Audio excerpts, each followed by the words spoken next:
Premier ministre a annoncé qu'à partir du 11 mai, il sera de nouveau possible donc de circuler librement selon la règle des 100 km. Ça veut dire quoi? De quoi il s'agit?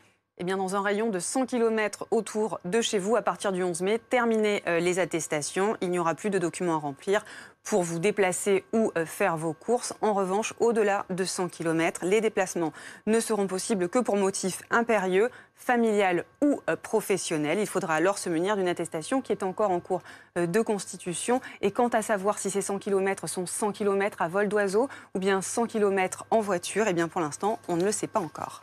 Et les 100 km ne seront pas le seul critère à prendre en compte, Magali, pour savoir si un trajet est autorisé ou non.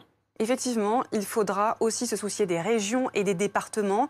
Le Premier ministre l'a précisé devant l'Assemblée nationale. Les déplacements interdépartementaux ou interrégionaux seront réduits aux seuls motifs professionnels ou familiaux impérieux. L'objectif du gouvernement est d'éviter au maximum le brassage de population pour que la circulation du virus ne s'accélère pas dans des zones jusque-là préservées. Et justement, critères à prendre en compte pour ces déplacements, la couleur des départements. Effectivement, le gouvernement doit annoncer les couleurs des départements de la carte de France ce soir. Ce sera vert ou rouge. 3 critères.